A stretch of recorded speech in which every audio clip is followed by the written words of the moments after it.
Short কোশ্চেনের answer করার সময় কয়েকটা কথা আপনারা মনে রাখবেন।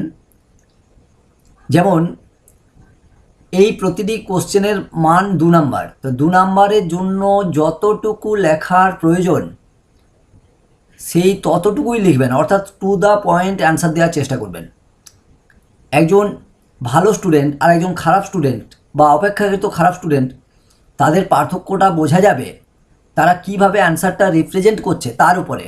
অ্যান্সারটা সবাই জানে, এমন কিছু জটিল নয়, কিন্তু সেটা অল্প কথায় বা দু একটি বাক্যে কে কিভাবে উপস্থাপন করছে তার উপরেই ভালো এবং খারাপ এই পার্থক্যটা নিরূপণ করা যায়। একটা ছোট্ট উদাহরণ দিচ্ছি। মনে করুন আপনারা সবাই কোনো একটা সিনেমা দেখলেন, সেই সিনেমাতে দেখা গেল এরকম একটা দৃশ্য ছিল যে কেউ একজন ছাদ থেকে ঝাঁপ দিচ্ছে।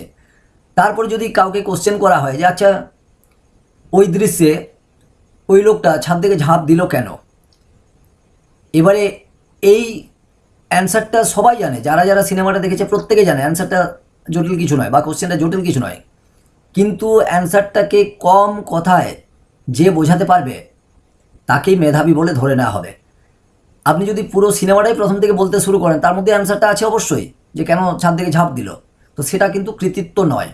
তাই একেবারে কম কথায় ঠিক ওইটুকু বোঝানোর জন্য যে কেন ঝাঁপ দিল সেইটুকু বোঝানোর জন্য যতটুকু কথা বলতে হয় বা যতটুকু বাক্য প্রয়োগ করতে হয় সেইটুকু প্রয়োগ করে যে অ্যান্সারটা দিতে পারবে তাকেই অপেক্ষাকৃত মেধাবী বলে ধরা হবে। তাহলে এটা একটা চাকরির পরীক্ষা, এখানে এই শর্ট অ্যান্সার কোশ্চেনে টু দ্য পয়েন্ট অ্যান্সার হওয়াটাই বাঞ্ছনীয়। কারণ যিনি কোশ্চেন করছেন তিনি ধরেই নিচ্ছেন যে কোশ্চেনগুলোর অ্যান্সার প্রায় সবারই জানা, তা সত্ত্বেও কে কীভাবে রিপ্রেজেন্ট করছে তার উপরেই কিন্তু মার্কসটা ভ্যারি করবে। আশা করি আমি বোঝাতে পেরেছি। যাই হোক, আমি সরাসরি কোশ্চেনে চলে আসছি। প্রথম কোশ্চেন, কর্মশিক্ষার কার্যক্রম ঘরের ভিত স্থাপন করে, ইমারত তৈরি করে না।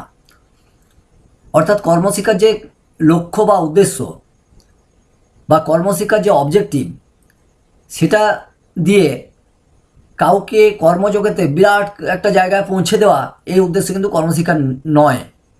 তাই এখানে বলছে যে কর্মশিক্ষা ঘরের ভিত স্থাপন করে, অর্থাৎ কর্ম সম্পর্কে তার একটা প্রাথমিক ধারণা বা যারা কর্ম করছে অর্থাৎ শ্রমজীবী মানুষ তাদের সম্পর্কে ধারণা, তাদের সম্পর্কে শ্রদ্ধার মনোভাব, এই সমস্ত বিষয়গুলো কর্মশিক্ষার মাধ্যমে শেখা যায়। তাই কর্মশিক্ষা কিন্তু এরকম কখনোই বলে না যে কর্মশিক্ষা